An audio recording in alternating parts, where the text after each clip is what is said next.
안녕하세요. 김성길 목사와 함께하는 예수님 이야기입니다. 지금 제 3단원의 이 시간 17회가 되겠습니다. 3단원은 바로 예수님의 성품을 다루는 성품 교실을 우리가 함께 나누고 있습니다. 지난 시간까지 우리가 예수님의 성품 중에서 9가지를 우리가 살펴봤습니다. 자, 우리 한번 복습을 해보죠. 예수님의 성품, 그동안 공부했던 9가지. 맨 처음에 뭐가 기억나시죠? 제일 먼저 질서의식, 그 다음에 상대방 세워주기, 그리고 자기 관리 능력, 그 다음에 분별력 키우기, 그 다음에 올바른 가치를 추구하기, 소통의 능력 키우기, 그리고 존중의 능력 키우기, 그리고 마음 비우는 능력 키우기, 그리고 지난 시간에 독립성 키우기까지 했습니다. 독립이 잘 안 돼서 문제가 참 많은 경우들 많잖아요. 그래서 인간은 하나이면서 여럿, 연관성. 그래서 삼위일체 하나님이 이 독립과 연관성, 하나이면서 또 연관되어 있는 관계 속에 사는, 그래서 독립되어 있으면서도 연관된, 이것이 바로 가장 아름다운 삶을 만들어 나가는 방법이라고 했습니다. 자, 이 시간에는 10번째, 예수님의 성품 10번째로 온유에 대해서 우리가 살펴보겠습니다. 반대말은 분노, 싸나움, 이런 거죠. 요즘에 우리 아이들도 보면은 게임 문화가 발전하다 보니까 게임이 막 급하게 돌아가잖아요. 그러니까 빨리빨리 이게 잘 안 되고 그러면은 애들이 막 그것 때문에 성격이 더 급해지는 것 같아요. 급해지다 보니까 자기 마음대로 안 되면 막 화나고 못하게 하면 때려 부시려고 그러고 막 대들고 이런 쪽의 성품이 더 커지는 것 같아요, 이게. 그래서 이러한 때에 우리가 온유를 가르쳐야 합니다. 그 온유함의 성격들을 설명해주고 또 모범을 보여주고 또 그런 속에서 표현의 능력, 이게 화가 날 때 자기가 표현하는 방법을 잘 모르기 때문에 화를 내는 거거든요. 그러니까 표현하는 방법들을 가르치고 나눠서 화가 날 때는 어떻게 표현해야 되는지 이런 것들을 잘 가르치고 교육해서 온유함의 나무를, 온유함의 성품, 본래 있는 창세기 1장 27절에 하나님의 성품을 요거를 키워주는 역할을 이제 해야 되는 것이죠. 우리 어른들도 마찬가지입니다. 화 잘 내는 사람 옆에는 사람이 가까이 하고 싶어 하지 않죠. 나중에 다 떨어져 나갑니다. 나 혼자만 남아요.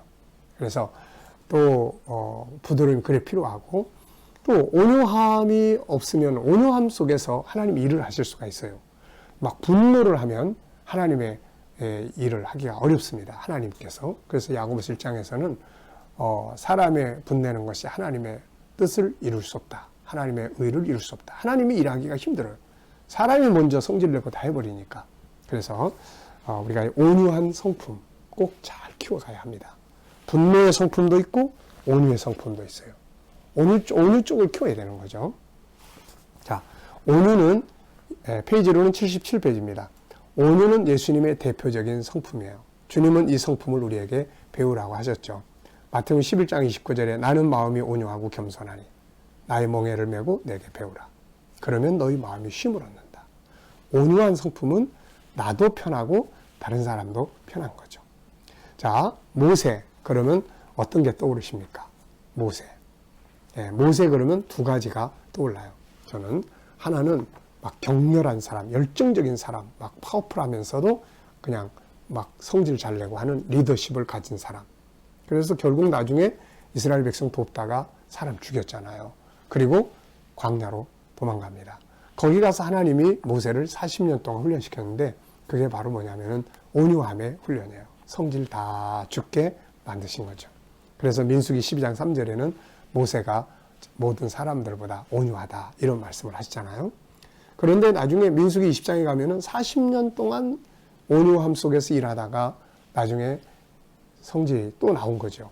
그래가지고 무리바 반석에서 가리키기만 하면 되는데 반석을 그냥 지팡이로 내려치니까 하나님께서 보시면서 야, 너 이제 조금 더 있다가는 너 이제 다른 사람 치고 그 다음에 또 나를 향해서 대들겠다.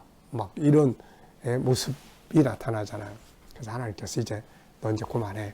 그리고 사명이 여호수아에게로 넘어가게 되잖아요. 그러니까 우리가 참 온유함은 보물과 같은 성품이에요. 네. 자, 여러분들은 어떻습니까? 뭐 본래 나는 성질이 이렇게 좀 급해. 본래 나는 뭐 이래. 이런 말들은 안 하는 게 좋아요. 왜냐하면 본래 우리의 모습은 창세기 1장 27절에 온유하고 겸손하고 좋은 성품이거든요. 근데 이게 죄 때문에 망가진 거예요. 그래서 다시 이것을 회복해야 돼요. 내가 성격이 좀 급하다 그러면 좀 느슨하게 훈련을 하는 것이 필요합니다. 성품은 바뀔 수 있는 거거든요. 왜냐하면 오리지널 본질이 내 안에 있기 때문에 그래요. 자, 그러면은 이제 예수님이 팔복을 말씀하실 때도 온유한 자가 복이 있다 이런 말씀하셨잖아요. 땅을 기업으로 받을 것이다. 여러 가지 의미가 많아요. 온유한 자들이 사람이 따르고 또 그들이 차분함 속에서 일을 하고 따뜻함 속에서 하기 때문에 하는 일들이 발전할 수가 있게 되는 거죠. 그래서 복을 누리는 겁니다. 자, 온유한 자는 얻는 것이 많고 분노는 잃는 것이 많습니다. 온유라는 게 뭘까요? 여기 보면 따뜻할 온, 부드러울 유. 그래서 따뜻하다, 순수하다, 온화하다, 부드럽다, 뭐 여러 가지 의미들이 있습니다. 그래서 그 밑에 이제 온유함에 대한 성격들을 쭉 설명을 했어요. 그래서 첫 번째 보면 온유는 따뜻합니다. 네, 따뜻해야 합니다. 따뜻한 곳에서 생명이 움트는 거예요. 우리가 봄이 돼도 얼어붙은 곳에는 싹이 안 나잖아요. 근데 햇빛이 쫙 내리쬐는 따뜻한 양지 속에는 이렇게 생명이 꿈틀대고 나오게 됩니다. 사람 속에 있는 능력이 싹트고 나올 수 있죠. 온유한 사람하고는 대화가 가능해요. 그래서 안정감을 가져요. 실수를 해도 편해요. 그런데 이 막 싸나운 사람 옆에 있으면은 그거 안 되잖아요. 이거 긴장하게 되고. 그래서 창의력, 아이디어 이런 것도 따뜻함, 온유함 속에서 나올 수가 있는 겁니다. 자, 따뜻함은 생명의 기본 틀이에요. 두 번째는 온유는 순수합니다. 섞인 것이 없어요. 진리는 깨끗한 것이고 이 속에서 아주 강함이 나오죠. 그래서 어떻게 보면 온유는 무조건 그냥 착하다 이 개념이 아니에요. 순수함입니다. 깨끗함이에요. 다니엘, 뭐 사드락 메삭 아벳노고 이런 사람들을 생각하면 깨끗함, 진실성, 네, 뭐 사자굴 속에 들어가도 우린 그렇게 안 하겠다 하는 그 어떤 순수함이 바로 온유함이에요. 이런 사람 만나보면 굉장히 기분 좋잖아요. 뭔가 진실하고 뭔가 깨끗하고 뭔가 성실하고 막 이랬다 저랬다 안 하고 자기가 좀 손해봐도 가이들 길 묵묵히 가고 이런 사람들 보면은 참 존경하잖아요. 이게.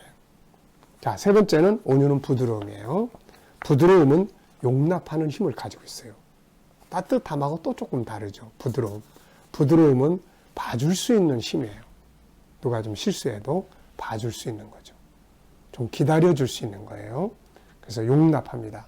꽃꽂이 할 때 가장 중요한 것은 꽃도 중요하지만 그것을 꽂을 수 있는 그 오아시스라는 것이 밑에 있잖아요. 저는 그걸 볼 때마다 참 은혜가 돼요. 왜냐하면은 어느 것이든지 갖다 확 꽂으면 얘는 자기가 쑥 들어가서 그걸 받아들여 줍니다. 이게. 그게 쇠붙이 같으면 딱 꽂을 때 왜 꽂아? 그리고 딱 거부해버리는데 이 오아시스는 받아들여줘요. 장미도 받아들여주고 이 나무 가지도 받아들여주고 다 해서 아름다운 조화를 이루게 합니다. 자, 네 번째는 온유는 포용하고 용납이죠. 예수님은 온유한 분이셨죠. 그분 앞에 서면 새로운 생명의 싹이 납니다. 왜? 그분은 용납하시고 용서하시는 분이세요. 음행한 여인도 용서하시고 또 죄를 지은 사람들도 다 용서하시고 자기를 십자가에 못 박아 죽이는 사람도 용서하시고 그분에게는 용서가 있는 거예요. 따뜻함이 있어요. 그래서 새로운 생명이 싹트고 새로운 삶이 시작이 될 수가 있는 거죠. 그분은 분노하지 않았습니다. 그가 만일 그의 힘으로 세상을 지배했다면 당시에는 굴복했겠지만 사람의 마음은 얻지 못했을 거예요.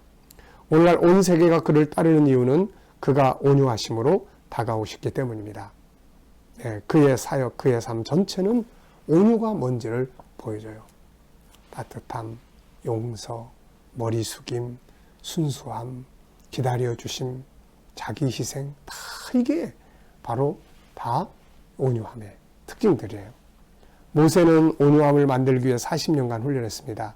부드러운 사람, 온유한 사람, 따뜻한 사람, 용납하는 여유가 있는 사람을 싫어하는 사람은 아무도 없습니다. 심지어 그 원수까지라도. 온유는 원수를 만들지 않지만 분노하고 폭력적인 사람은 원수를 많이 만들어요.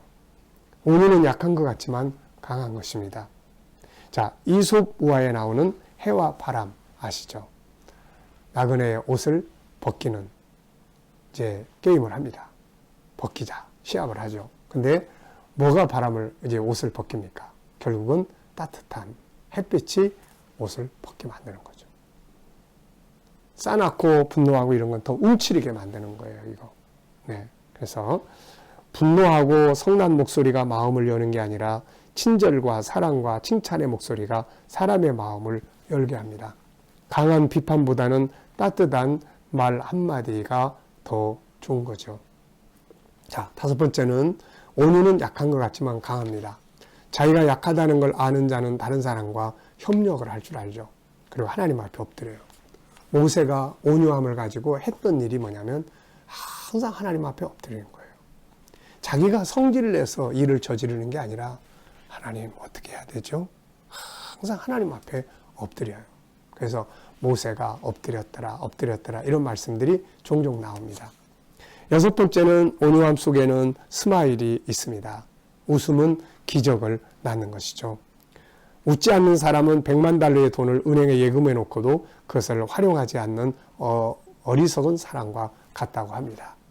우리가 웃으면 상대방도 웃게 되는 것이죠. 그래서 여기에 웃는 이야기 쭉 했습니다.